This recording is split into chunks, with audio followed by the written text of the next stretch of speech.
नमस्कार दोस्तों। भारत में एम्प्लॉयर्स को अपने कर्मचारियों के लिए नए नियमों को लागू करने के लिए तैयार रहना होगा। इस वीडियो में हम भारत में एम्प्लॉयर्स के लिए 2025 के एम्प्लॉयमेंट लेजिस्लेशन बदलाव के बारे में डिटेल से जानेंगे।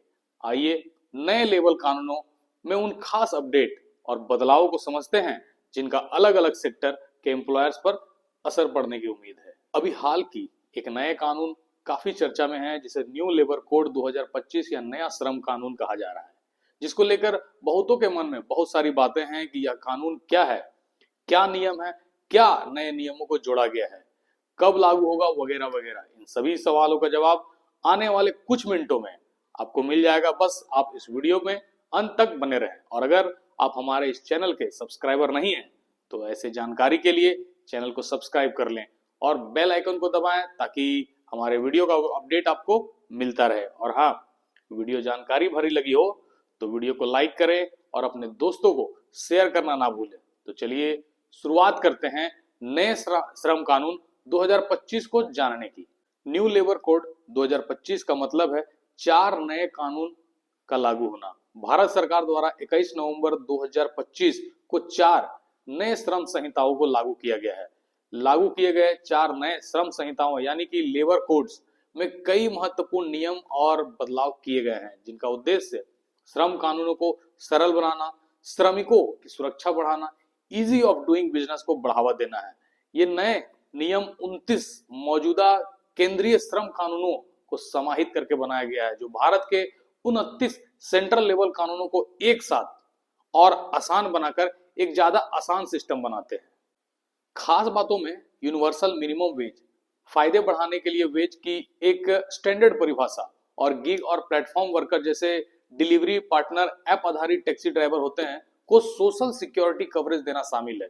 इन कोड का मकसद प्रोसेस को स्टैंडर्ड बनाकर बिजनेस करने में आसानी को बेहतर बनाना और काम से जुड़ी सुरक्षा और काम के घंटों में संभावित फ्लेक्सिबिलिटी जैसे कि 4 दिन का वर्क वीक के लिए नियम शामिल करना है।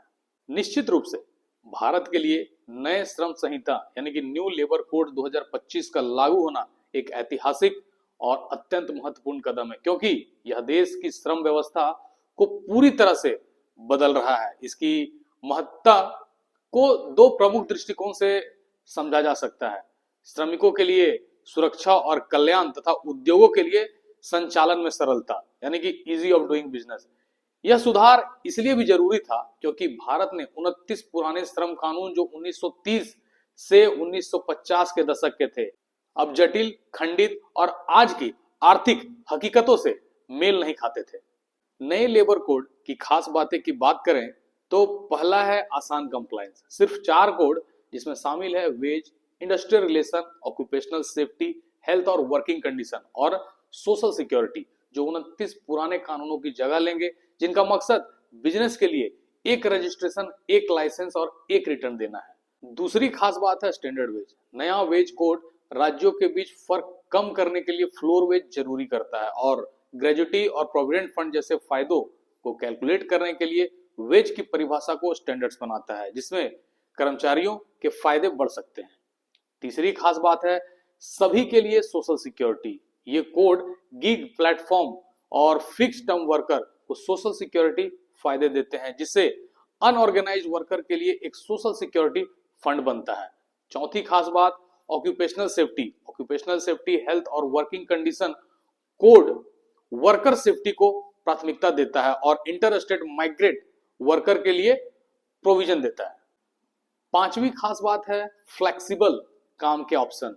नए सिस्टम में पोटेंशियल 4 दिन के वर्क वीक के लिए लीगल फ्रेमवर्क शामिल है जिसमें 48 घंटे की वीकली लिमिट को पूरा करने के लिए 12 घंटे की डेली शिफ्ट में काम किया जा सकता है जिसके बाद 3 दिन का ब्रेक मिल सकता है। और छठा खास बात है डिजिटलाइजेशन। नया फ्रेमवर्क कंप्लायंस के लिए डिजिटल रजिस्टर्ड और ऑनलाइन पोर्टल के इस्तेमाल को बढ़ावा देता है और कुछ मामलों में इसे जरूरी भी बनाता है। पूरे भारत में नए नियमों का पालन करने और उनके हिसाब से ढलने के लिए एम्प्लॉयर्स को ये बातें पता होनी चाहिए। रिपोर्ट के अनुसार ये कोड 2019-2020 के बीच पास हुए थे, लेकिन राज्य लेवल में नियमों को फाइनल करने की वजह से इन्हें लागू करने में देरी हुई है। ज्यादातर राज्यों ने ड्राफ्ट नियम जारी कर दिए हैं और केंद्र सरकार ने भी सभी राज्यों और केंद्र शासित प्रदेशों से 31 मार्च 2025 तक सेंट्रल गाइडलाइंस के साथ तालमेल बिठाने को कहा गया था। पूरी तरह से नोटिफाई होने के बाद इसे अलग अलग फेज में लागू होने की उम्मीद है, जिसमें फेज 1 में 500 से ज्यादा एम्प्लॉय वाली बड़ी कंपनियां शामिल होगी। फेज 2 में 100 से 500 एम्प्लॉय वाली मीडियम साइज की कंपनियां शामिल होगी और फेज 3 में 100 से कम एम्प्लॉयज वाले छोटे बिजनेस जिन्हें इसे मानने के लिए 2 साल तक का समय मिल सकता है।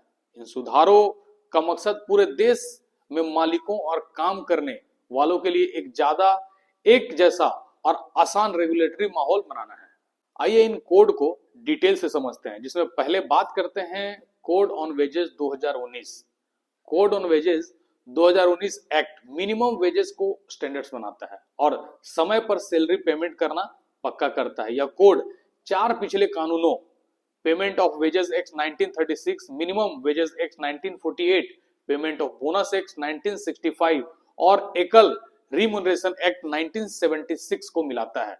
यह सभी जगहों और कर्मचारियों पर लागू होता है। कोड ऑन वेजेस 2019 की खास बातें की बात करें तो यह कोड वेजेस की एक जैसी परिभाषा पेश करता है। इसके अंतर्गत minimum wage national floor wage से कम नहीं होना चाहिए, जिसका हर 5 साल में रिव्यू किया जाएगा। सैलरी हर महीने की 7 तारीख तक देनी होगी। नौकरी से निकालने पर बकाया 2 वर्किंग डेज के अंदर देना होगा। बेसिक पे कुल महीने की सैलरी का कम से कम 50% होना चाहिए और योग्य कर्मचारियों के लिए सैलरी का कम से कम 8.33% बोनस जरूरी है, भले ही ज्यादा बोनस को लेकर कोई विवाद हो। यदि किसी कर्मचारी का मूल वेतन 50% से कम है तो वैधानिक लाभों की गणना करने के लिए कमी को जोड़ा जाएगा, जिससे पीएफ और ग्रेजुटी योगदान बढ़ेगा, भले ही टेक होम सैलरी में थोड़ी कमी आए। इसमें यौन उत्पीड़न के दोषी पाए जाने वाले कर्मचारियों को बोनस पाने से अयोग्य ठहराया जा सकता है। इंस्पेक्टर अब इंस्पेक्शन करने के अलावा कंप्लायंस के बारे में भी कंपनियों को गाइड कर सकते हैं। पालन ना करने पर पेनाल्टी बढ़ाई जा सकती है और कुछ अपराधों पर अब कंपाउंड किया जा सकता है। कर्मचारियों के पास अब क्लेम फाइल करने के लिए 3 साल तक का समय है। दूसरा कोड ऑन सोशल सिक्योरिटी 2020 है। Code on social security 2020 act provident fund, gratuity और मैटरनिटी बेनिफिट जैसे सोशल वेलफेयर स्कीम तक पहुंच बढ़ाता है। यह कोड 9 बड़े लेबर कानूनों को मिलाता है, जिसमें employees provident fund and miscellaneous provisions act 1952, employees state insurance act 1948, employees compensation act 1923, payment of gratuity act 1972 और मैटरनिटी बेनिफिट एक्ट 1961 शामिल है। सोशल सिक्योरिटी 2020 कोड के अंतर्गत मौजूदा कानूनों के तहत पहले से रजिस्टर्ड कंपनियों को दोबारा रजिस्टर्ड करने की जरूरत नहीं है। ईएसआईसी के फायदे अब सभी खतरनाक इंडस्ट्री पर लागू होंगे, चाहे उनका साइज कुछ भी हो। यह गिग वर्कर्स, प्लेटफॉर्म वर्कर्स और सोशल सिक्योरिटी नेट के में दूसरे को डिफाइन करता है और शामिल भी करता है। देश में पहली बार गिग वर्कर्स जैसे डिलीवरी पार्टनर, ऐप आधारित टैक्सी ड्राइवर और प्लेटफॉर्म वर्कर्स को कानून के तहत औपचारिक रूप से मान्यता दी गई है। एग्रीगेटर्स को गिग प्लेटफॉर्म वर्कर्स के लिए सोशल सिक्योरिटी में अपने सालाना टर्नओवर का 1 से 2% कंट्रीब्यूट करना होगा। इस कोड में फिक्स टर्म एम्प्लॉयज बिना मिनिमम सर्विस रिक्वायरमेंट के ग्रेजुटी के लिए एलिजिबल होंगे। तीसरा है industrial relation code 2020। Industrial relation code 2020 act विवाद सुलझाने और कलेक्टिव बार्गेनिंग के लिए सिस्टम को आसान बनाता है। यह code industrial disputes act 1947, industrial employment standard orders act 1946 और ट्रेड यूनियंस एक्ट 1926 को मिलाकर बनाया गया है। इंडस्ट्रियल रिलेशन कोड 2020 की खास बातें हैं कि 300 प्लस वर्कर वाली जगहों के लिए स्टैंडिंग ऑर्डर जरूरी है। इसमें वर्कमैन की जगह वर्कर शब्द इस्तेमाल किया जाएगा और इसमें सेल्स प्रमोशन स्टाफ भी शामिल है। अगर कई यूनियन है तो एम्प्लॉयर्स को एक अकेली नेगोशिएटिंग यूनियन को पहचानना होगा। ले ऑफ, रिट्रेचमेंट और क्लोजर के लिए मंजूरी की जरूरत की लिमिट बढ़ाकर 300 वर्कर कर दी गई है। हड़ताल और मास कैजुअल लीव 50% से ज्यादा वर्कर के लिए पहले से नोटिस और शर्तें जरूरी है। एक रिसाइकलिंग फंड एम्प्लॉयर से 15 दिन की सैलरी से रिट्रेच किए गए वर्कर को सपोर्ट करेगा। झगड़ों को इंडस्ट्रियल ट्रिब्यूनल द्वारा 1 साल के अंदर सुलझाया जाना चाहिए। और चौथा ऑक्यूपेशनल सेफ्टी हेल्थ और वर्किंग कंडीशन कोड 2020 है। ऑक्यूपेशनल सेफ्टी हेल्थ और वर्किंग कंडीशन 2020 कोड सभी सेक्टर्स के वर्क प्लेस सेफ्टी स्टैंडर्ड और वर्किंग कंडीशन को बेहतर बनाता है। यह कोड 13 लेबर कानूनों को एक साथ लाता है, जिसमें factories act 1948, contractor labour regulation and abolition act 1970, inter state migrant workman regulation of employment and condition of service act 1979, sales promotion employees condition of services act 1976 और दूसरे शामिल हैं। ऑक्यूपेशनल सेफ्टी हेल्थ और वर्किंग कंडीशन कोड 2020 की खास बातों में ज्यादातर वर्कर्स पर लागू होता है, सिवाय उन लोगों के जो मैनेजरियल रोल में हैं और 18,000 प्रति महीने से ज्यादा कमाते हैं। इसके अंतर्गत हेल्थ और सेफ्टी नियम सभी एम्प्लॉयज पर लागू होते हैं। ओवर टाइम के लिए एम्प्लॉयज की सहमति जरूरी है और उसे रेगुलर सैलरी से दुगुना पेमेंट किया जाना चाहिए। सालाना हेल्थ चेकअप और फॉर्मल अपॉइंटमेंट लेटर जरूरी है। कॉन्ट्रैक्ट लेबर के नियम उन जगहों पर लागू होते हैं जहां 50 प्लस कॉन्ट्रैक्टर वर्कर हैं।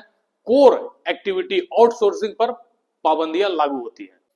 अधिकतम साप्ताहिक काम के घंटे 48 घंटा पर सीमित है। यह संहिता अब राज्य सरकारों को 4 दिवसीय कार्य सप्ताह की अनुमति देती है, जिसके तहत कर्मचारी प्रतिदिन 12 घंटे तक काम कर सकते हैं, बशर्ते उन्हें एक शिफ्ट खत्म होने और दूसरे शुरू होने के बीच कम से कम 12 घंटे का लगातार आराम दिया जाएगा। वार्षिक सवैतनिक अवकाश यानी कि एनुअल पेड लीव के लिए पात्र होने के लिए न्यूनतम कार्य अवधि को 240 दिन से घटाकर 180 दिन कर दिया गया है। औरतें सहमति से नाइट शिफ्ट यानी कि शाम 7 बजे से सुबह 6 बजे तक में काम कर सकती हैं, बशर्ते सुरक्षा के उपाय किए जाएं।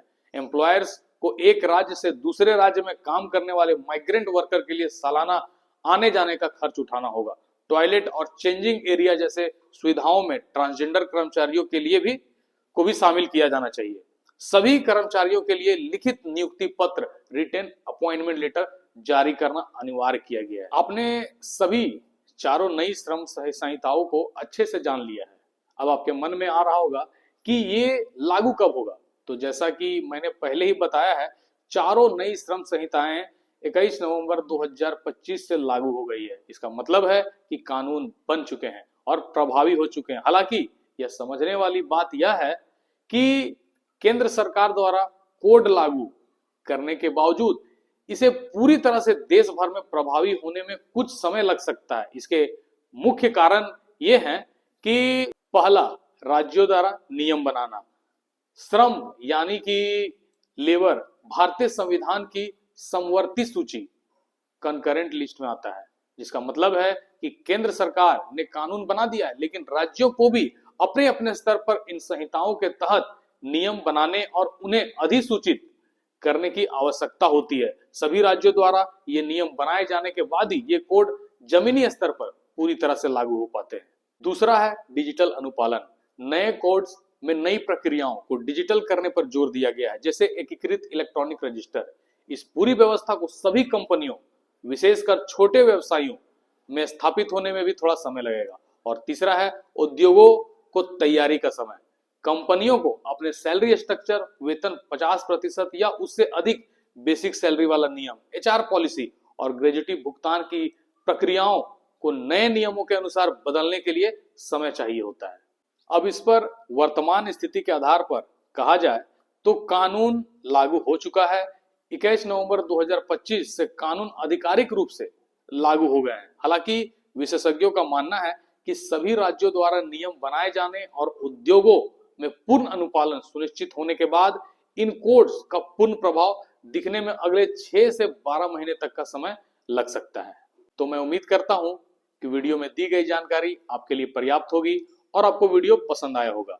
तो अगर वीडियो पसंद आई है तो वीडियो को लाइक करें और अपने दोस्तों को शेयर करें। और अब तक चैनल के सब्सक्राइबर नहीं है तो चैनल को सब्सक्राइब कर लें और बेल आइकन को दबाएं ताकि वीडियो का अपडेट आपको मिलता रहे। तो चलिए मिलते हैं आपसे एक नए वीडियो में एक नए टॉपिक पर। तब तक के लिए धन्यवाद।